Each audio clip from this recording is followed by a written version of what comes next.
Tonight, we explore one of America's oldest and most enduring mysteries: the vanished colony of Roanoke.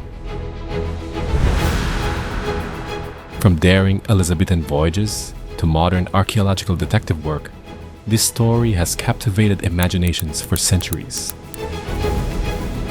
Is it a tale of tragedy and disappearance, or something more complicated? Stay with us as we trace the history of the lost colony, the myths that grew around it, and the new evidence that could finally explain what happened to those bold settlers. Our story begins in 1587, when about 115 English men, women, and children arrived on Roanoke Island, off the coast of present-day North Carolina. Led by Governor John White, these colonists quickly set up homes and farms, preparing to establish England's first permanent New World outpost. But shortly after their arrival, White sailed back to England for supplies. When he finally returned 3 years later in 1590, he found the colony utterly deserted, houses dismantled, supplies gone, no sign of any struggle or battle. The scene was a ghost town. The only clue left behind was the single word Croatoan, carved into a wooden post. Croatoan was the name of a nearby island and the tribe living there. This cryptic message became the sole hint of what might have happened to the lost colonists.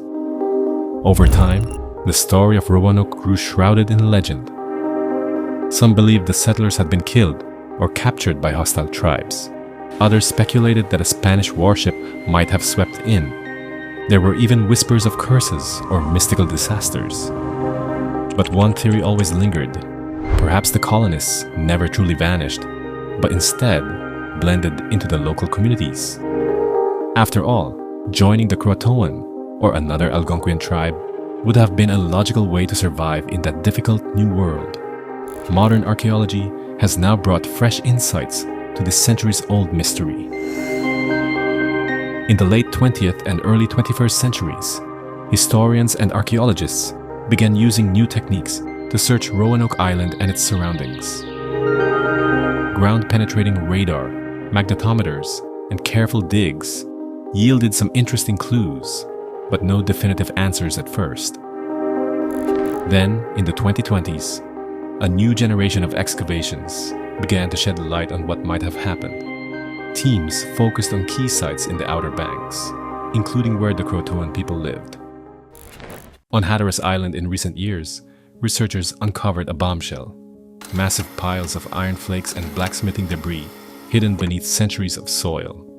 This hammer scale is the waste produced when metal tools are forged. Yet the Croatoan people did not use ironworking technology at that time. Archaeologist Mark Horton suggests that this iron trash indicates English settlers were on Hatteras, making and repairing metal tools into the 1590s. In other words, the colonists continued their crafts among the Croatoan rather than disappearing. Meanwhile, at the site of the Croatoan village, near present-day Manteo, the Elizabethan Gardens area, archaeologists made another key discovery. Excavations in 2023 and 2024 turned up dozens of shards of Algonquian-style pottery, alongside a European-made copper bracelet. The pottery tells of everyday life in an Algonquian village, and the copper bracelet, made of thin drawn copper wire, likely came from English explorers. In native hands, such a bracelet would have been a valuable trade treasure, suggesting that the English settlers and Algonquian people were living together and exchanging goods. Taken together, these clues are painting a much clearer picture. The evidence now strongly points toward the colonists finding refuge with the Croatoan. It absolutely makes sense that the lost colony moved to Hatteras Island.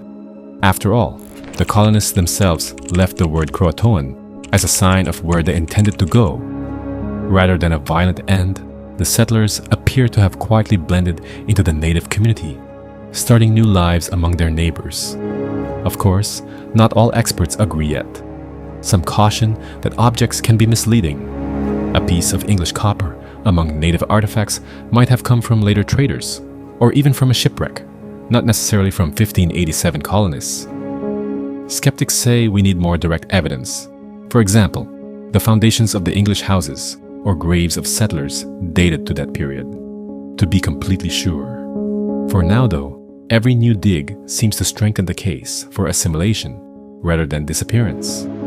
If the assimilation theory is correct, it dramatically changes the Roanoke story.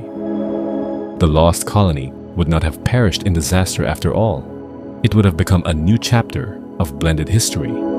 Imagine the English children of 1587 growing up as a part of the Croatoan community, learning Algonquian ways while remembering their mother tongue. By the time the Jamestown colonists arrived in 1607, it's possible some Hatteras Island residents had English ancestry.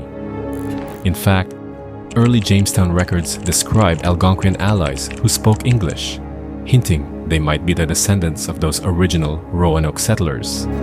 Looking ahead, researchers continue to hunt for more clues. Digs are planned at Fort Raleigh and other historic sites to seek the colonists' original footprint. Scientists also use techniques like LIDAR to map buried structures and DNA analysis to trace ancestral links between settlers and tribes. Each shard of pottery or scrap of iron we uncover brings the lost colony's fate into sharper focus.